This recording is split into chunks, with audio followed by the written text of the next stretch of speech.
नमस्कार, ये आकाशवाणी शिमला है। अब आप प्रभा शर्मा से प्रादेशिक समाचार सुनिए। आज के मुख्य समाचार। मुख्यमंत्री जयराम ठाकुर ने प्रयोगशालाओं में किए गए अनुसंधान को खेतों तक पहुंचाने पर दिया बल। गुजरात के राज्यपाल आचार्य देवव्रत ने वैज्ञानिकों से किसानों को प्राकृतिक खेती के बारे में जागरूक करने का किया आह्वान। कोविड टीकाकरण में तेजी लाने के उद्देश्य से हर घर दस्तक अभियान का दूसरा चरण आज से शुरू। और राज्य में इस वित्त वर्ष के पहले 2 माह में जीएसटी संग्रहण में 49% की वृद्धि दर्ज। अब समाचार विस्तार से। मुख्यमंत्री जयराम ठाकुर ने किसानों व बागवानों को लाभान्वित करने के लिए विश्वविद्यालयों और विभिन्न संस्थाओं की प्रयोगशालाओं में किए गए अनुसंधान को खेतों तक पहुंचाने पर बल दिया है। सोलन जिले के नौणी स्थित डॉक्टर यशवंत सिंह परमार औद्यानिकी व वानिकी विश्वविद्यालय में आयोजित 2 दिवसीय राष्ट्रीय कृषि विज्ञान केंद्र सम्मेलन के शुभारंभ अवसर पर आज उन्होंने ये बात कही।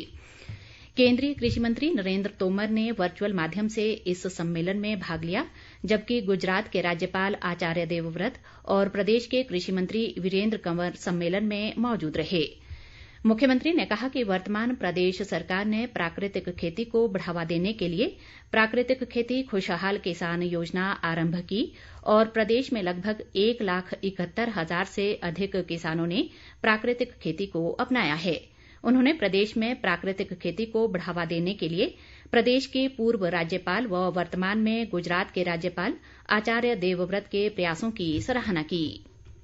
केमिकल फर्टिलाइजर, केमिकल स्प्रे और सारी चीजों का इस्तेमाल जिस कदर होता जा रहा है, जिस कदर बढ़ता जा रहा है, उसके कारण बहुत विकट परिस्थिति। हम भोजन नहीं, हम एक तरह का जहर का उपयोग कर रहे हैं, जहर खा रहे हैं और उसके शरीर पर, उसके समाज पर किस प्रकार का उसका बुरा असर होता है, इसके एक नहीं अनेकों उदाहरण हमारे सामने दे। तो बात तय हुई कि प्राकृतिक खेती की दिशा में हमको आगे बढ़ना चाहिए।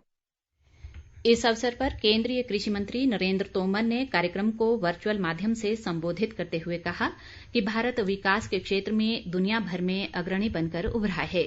उन्होंने कहा कि खाद्यान्न उत्पादन में देश को आत्मनिर्भर बनाना वैज्ञानिकों और किसानों का कर्तव्य है। नरेंद्र तोमर ने कृषि उत्पादन बढ़ाने के लिए रासायनिक उर्वरकों के उपयोग को कम करने पर बल दिया। गुजरात के राज्यपाल आचार्य देवव्रत ने भी कृषि वैज्ञानिकों के साथ प्राकृतिक खेती के बारे में अपने विचार साझा किए। उन्होंने वैज्ञानिकों से किसानों को प्राकृतिक खेती के बारे में जागरूक करने का आह्वान किया।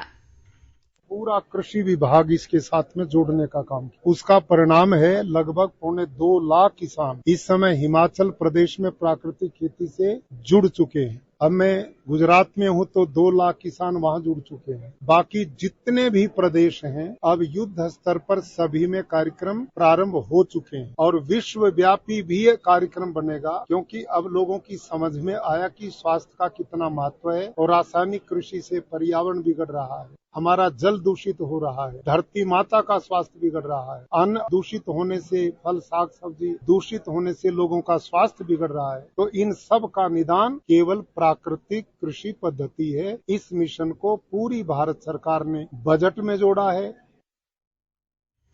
प्राकृतिक खेती और अन्य सतत कृषि तकनीक विषय पर आधारित इस सम्मेलन में देश भर से 731 कृषि विज्ञान केंद्र और विभिन्न राज्यों के 1000 से अधिक वैज्ञानिक व किसान भाग ले रहे हैं।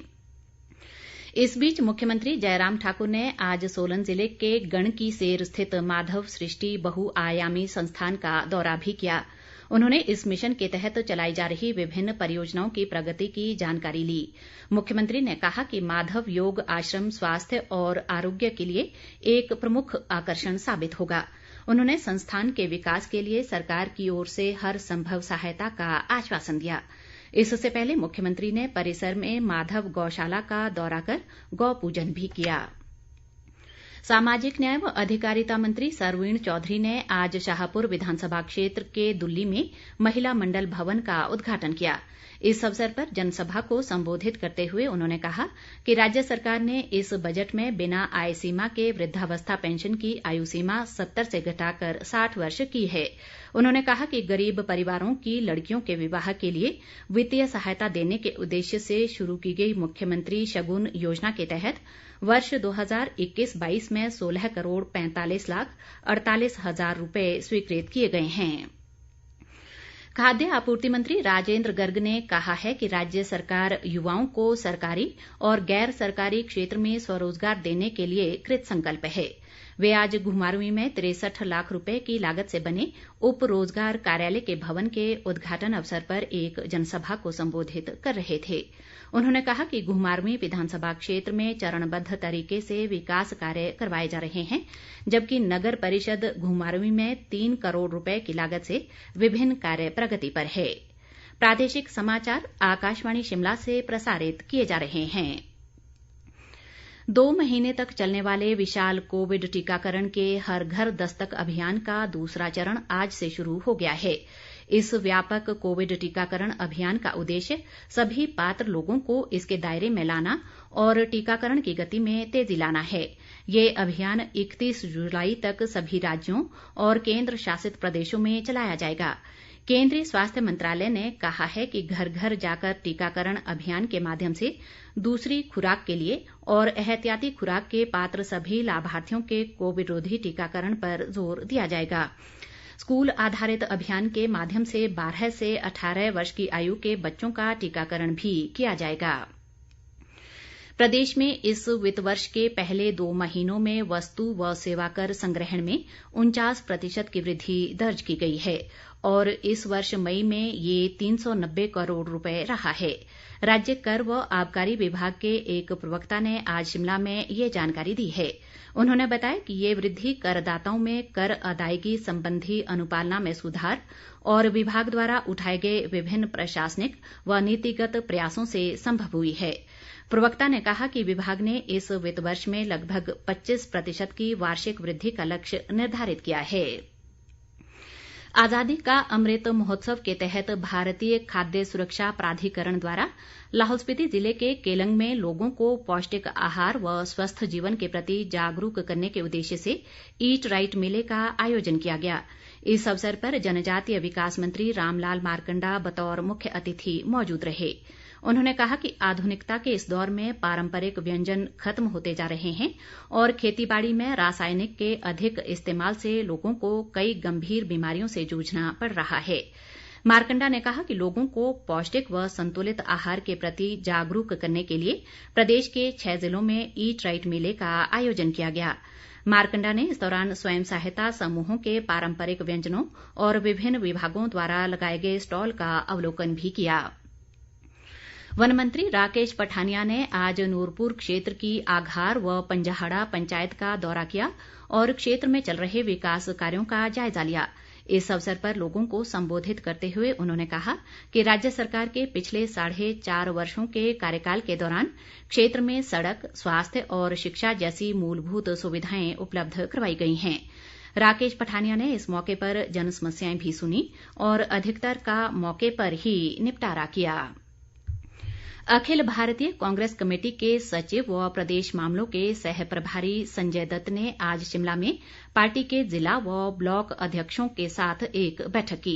इस अवसर पर उन्होंने उदयपुर चिंतन शिविर में पारित दिशा निर्देशों का अक्षरशः पालन करने और बूथ कमेटियां 15 दिन में गठित करने को कहा। संजय दत्त ने सभी पार्टी पदाधिकारियों को पार्टी की मजबूती के लिए एकजुट होकर कार्य करने का आह्वान किया। उन्होंने कहा कि कांग्रेस प्रदेश में जन जागरण का दूसरा चरण 9 अगस्त से भारत जोड़ो अभियान शुरू करेगी। बैठक की अध्यक्षता करते हुए प्रदेश कांग्रेस अध्यक्ष प्रतिभा सिंह ने कहा कि वे जल्द ही प्रदेश के सभी ब्लॉकों का दौरा कर बूथ कमेटियों से सीधा संवाद करेंगी।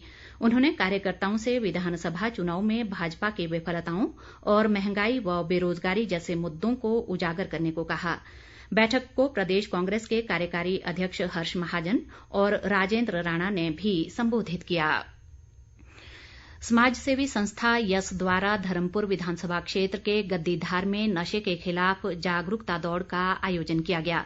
संस्था के अध्यक्ष नरेंद्र अत्री ने समापन कार्यक्रम की अध्यक्षता की। उन्होंने कहा कि नशे की प्रवृत्ति पर अंकुश लगाने से जहां युवाओं में खेल संस्कृति को प्रोत्साहित करना होगा, वहीं नशे के सौदागरों के खिलाफ सरकार को सख्त कार्रवाई भी सुनिश्चित करनी होगी। इस अवसर पर कार्यक्रम में मुख्य अतिथि सेवानिवृत्त अधीक्षण अभियंता सूरम सिंह ने विजेता धावकों को नकद पुरस्कार व मेडल देकर सम्मानित किया। अंत में मुख्य समाचार एक बार फिर। मुख्यमंत्री जयराम ठाकुर ने प्रयोगशालाओं में किए गए अनुसंधान को खेतों तक पहुंचाने पर दिया बल। गुजरात के राज्यपाल आचार्य देवव्रत ने वैज्ञानिकों से किसानों को प्राकृतिक खेती के बारे में जागरूक करने का किया आह्वान। कोविड टीकाकरण में तेजी लाने के उद्देश्य से हर घर दस्तक अभियान का दूसरा चरण आज से शुरू। और राज्य में इस वित्त वर्ष के पहले 2 माह में जीएसटी संग्रहण में 49% की वृद्धि दर्ज। इसी के साथ ये समाचार बुलेटिन समाप्त हुआ। नमस्कार।